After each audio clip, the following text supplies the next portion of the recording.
White house ने warning दी है Friday के दिन कि जो ईरानियन अटैक होगा उसकी संभावना बहुत ज़्यादा बढ़ चुकी है। अमेरिका ने दोबारा से अपना कमिटमेंट इसराइल के प्रति बताया और उन्होंने कहा कि अगर इसराइल के ऊपर ईरान का स्ट्राइक होता है तो यूएस इसराइल को प्रोटेक्ट करने के लिए आएगा।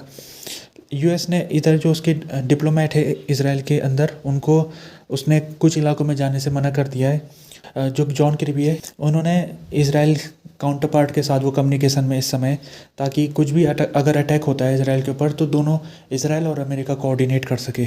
फ्रांस ने फ्राइडे के दिन अपने सिटीजन को वार्निंग दी है और कहा है कि आपको ईरान और लेबनान इसराइल ये 3 देश है जहाँ पर आपको कुछ दिनों के लिए नहीं जाना है, क्योंकि यहाँ पर अभी टेंशन काफ़ी बढ़ चुका है। फ्रांस के जो फॉरेन मिनिस्टर स्टीफन सुजन है उन्होंने एक क्राइसिस मीटिंग रखी थी जिसमें उन्होंने फ्रेंच डिप्लोमेट जो इन 3 देशों में उनके जो फैमिली मेम्बर है उनको यहाँ से एवैक्यूएट करने की उन्होंने मंजूरी दे दी है और कोई भी नए फ्रेंच डिप्लोमेट अभी इन 3 देशों में नहीं जाएंगे। ऑस्ट्रेलिया के फॉरेन मिनिस्टर पेनी वोंग उन्होंने फ्राइडे के दिन कहा कि उन्होंने ईरान के फॉरेन मिनिस्टर हुसैन अमीर बोलियन इनके साथ बातचीत की है फ़ोन में, और उसमें उन्होंने ऑस्ट्रेलिया ने अपनी जो बात है जिसमें उसने ईरान को कहा कि आपको इस टेंशन को बढ़ाना नहीं है, आप यहाँ पर इसराइल के ऊपर अगर आप एस्केलेट करोगे तो फिर यहाँ पर बहुत दिक्कत आ सकती है। तो उन्होंने साफ साफ कह दिए ईरान के फॉरेन मिनिस्टर को कि आपको यहाँ पर स्टेबिलिटी लानी है इस इलाके में और आपको इसराइल के ऊपर अटैक नहीं करना है। इससे पहले कल जर्मनी की फॉरेन मिनिस्टर एनेलेना बेयरबॉक उन्होंने भी ईरान के फॉरेन मिनिस्टर अमीर अबोलियन को फ़ोन किया था जिसमें उन्होंने यही बात की थी और उन्होंने कहा था कि जर्मनी चाहता है कि आप इसराइल के ऊपर स्ट्राइक न करिए क्योंकि इससे ये पूरा मिडिल ईस्ट लड़ाई की चपेट में आ सकता है। इंडिया ने अपने नागरिकों को एडवाइस किया है फ्राइडे के दिन कि वो इसराइल और ईरान की यात्रा में अभी ना जाए क्योंकि अभी सिचुएशन यहाँ पर ख़राब है। इंडिया की फॉरेन मिनिस्ट्री ने कहा है कि 2 कंट्रीज़ में अगर कोई जाना चाहता है, बहुत इमरजेंसी है, तो जो प्रिकॉशन है उसको देखते हुए यहाँ जाए और अपनी सेफ्टी का ध्यान रखे।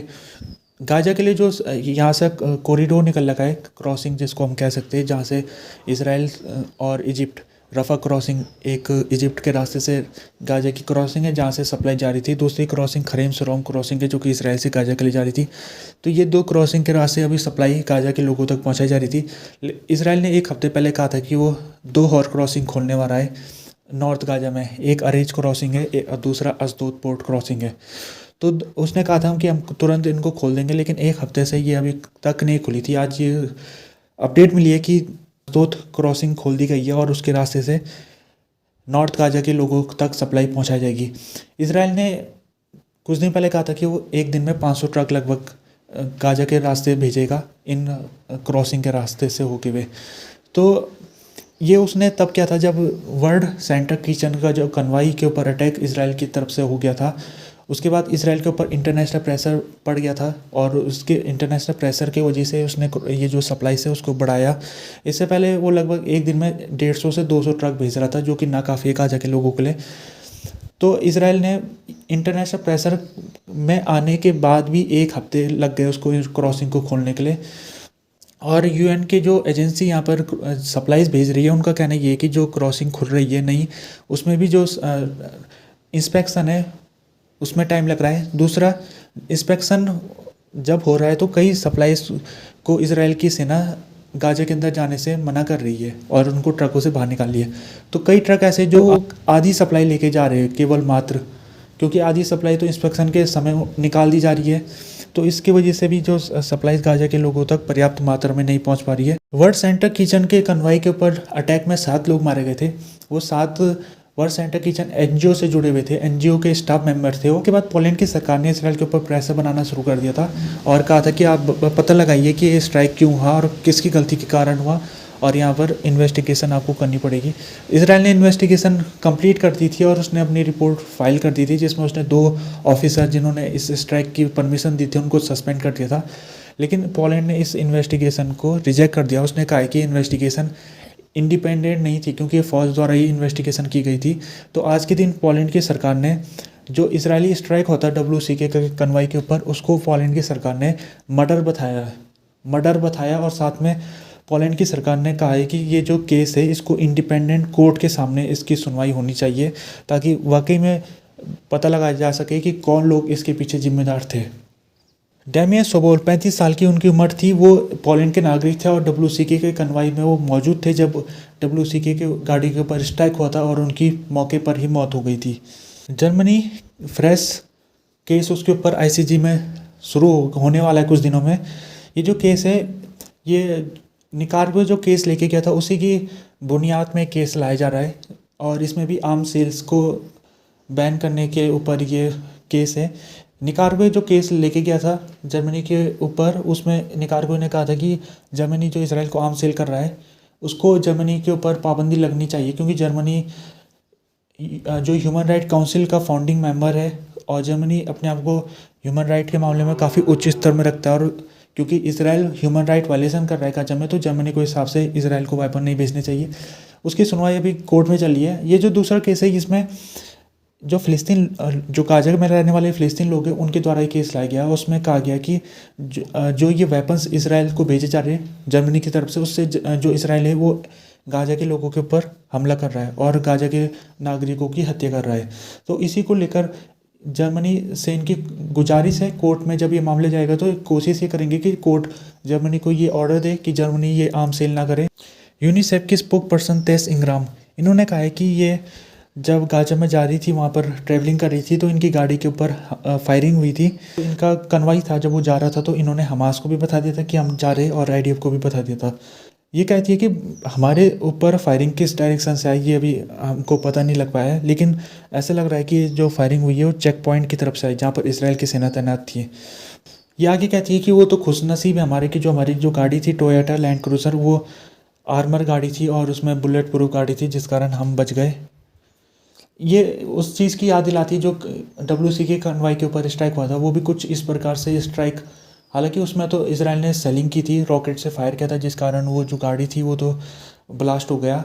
लेकिन ये बार बार इसराइल के ऊपर आरोप लग रहा है कि इसराइल जो सिविलियन गाड़ी है जिसमें जर्नलिस्ट लोग रहते या फिर एड वर्कर्स रहते या इंडिपेंडेंट यूनिसेफ और दूसरे UN के ऑर्गेनाइजेशन के मेंबर रहते हैं, उनके ऊपर इसराइल फायरिंग करता है।